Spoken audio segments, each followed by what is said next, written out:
Hey folks, I'm Teachout. I'm here with Hot Metro Finds, and today I'm so excited because we're here with Teachout, one of my favorite artists here at the Russell. Hey Dale. Hi, how are you doing? Good.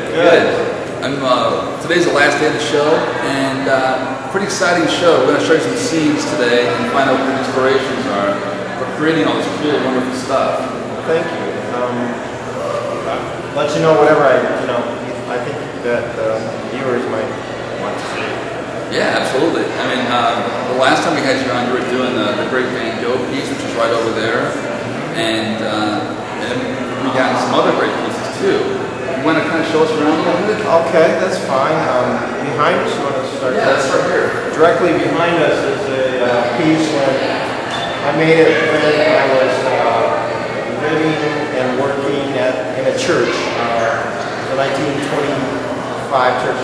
It was in Indiana. I mean, there wasn't too many artists there, and I moved into a church that was a church before, and myself being an artist turned into something else, which the public didn't always care for, but I was estranged, to say a little bit. But I got a lot of work done. It was inspired by religious paraphernalia and altar pieces, people's personal altars in their homes, and also the idea of living in a place that used to, perform sacred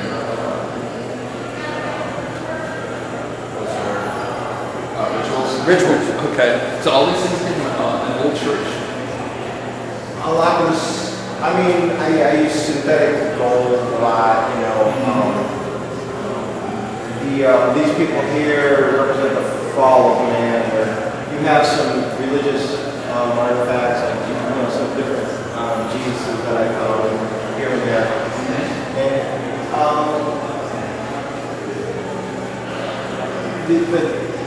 just different synthetic of a clock and also the ornate fabric of our home was everywhere. Okay, so this is inspired by the church. Yeah. Okay, that's really cool. It's got the flaming like wing tips kind of like thing. It's kind of cool. You get all these different insects. But of course, everybody picks out their own little pictorial metaphor. Like one lady said, this was like she thought it was somebody riding a bike up a hill. This being the rollingness of the hillside, and that being the wheel and the person's hat. And they're taking all this junk up the hill on a bike. So it's different, different people, different interpretations. Yeah. Oh, that's really cool. Let's go this way over here, and we've got the Medusa head again, which you've seen before. And this is a really cool piece. Now I was going to ask you, and we kind of talked about this a little bit. Like, what's your universal objective as you create all this stuff? What's your main focus?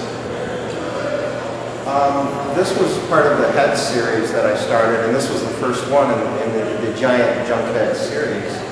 And this one actually took on lots of heavy metal, and it was hard to move, and it stayed in a big pile in my studio for much of the time until I decided to put it up again. And I got a lot of comments on it because people seem to be drawn to this one because of the antique quality of some of the things in it. A lot of things were more collectible antiques that went into this one and heavy. But vacuum hoses, they don't make them quite like this anymore.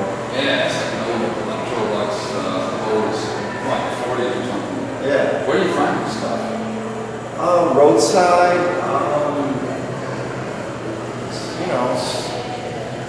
piles here and there, people giving me things.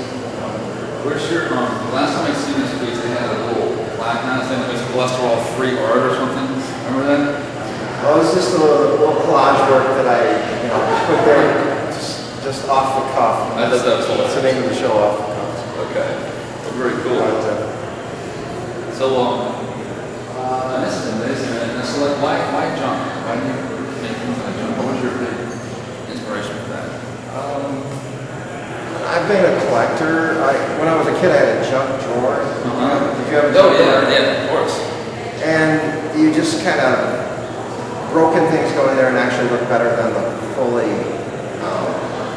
together things. And if they're too, like tarnished pieces, scraped pieces, broken pieces, all seem to be more magical for me. Going up in the attic was an exciting adventure when I was younger, and it would excite my imagination, let's put it that way.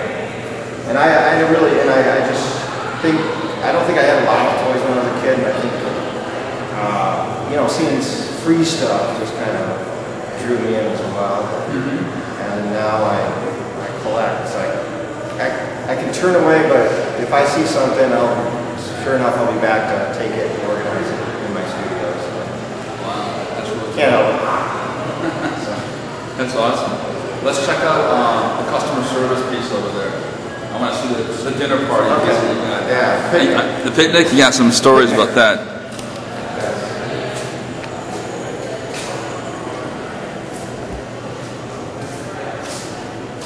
So we got some interesting things going on here with this picnic piece, which is really cool.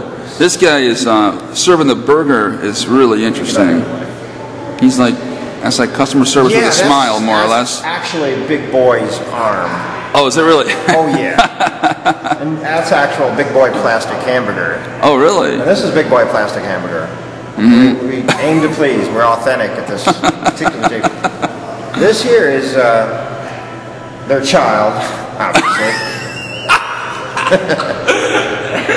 I'm sorry, that's hilarious. And this is Mom, and I'm not sure what she's saying to Dad over here. Just got through grilling a really nice fake hamburger. And the table's set, and my daughter actually helped me string the salad together. And if you look over here, well, there's eyes in there, there's strange things in there. But she did a great job. I think it looks like a salad.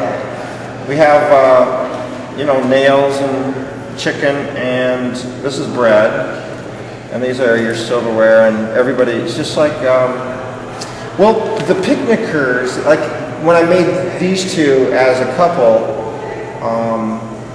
they were talking to me saying they want some kind of environment. So originally we were going to put them in a trailer kind of park, but then the picnic tables seemed like a good camping sort of draw you in sort of thing. So we made a picnic table, and I think what happened was once they became a family, they didn't seem monstrous anymore. All of a sudden they became like you and me with problems and concerns and everyday sort of situations that they became normal, even though they're not the most handsome or beautiful creatures. They still became human, so less monstrous. That's fantastic.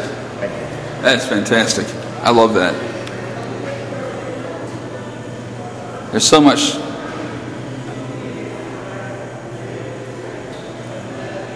That's such a. There's just not enough words to describe it. It's just such a wild piece. I just love that. Yeah, it's got me thinking about other environments, and I want to, revisit that and make more environments for my creatures. Yes. Cool. That's awesome. What is that? That's a tree there. There's a tree. So that was the last thing I completed on this. I mean, it was treeless until like an hour before the show. That's cool. Wow. Now these masks over here are really interesting. I like these. I don't think I saw these the last time I was with you. No, this was just a flat painting when you were with me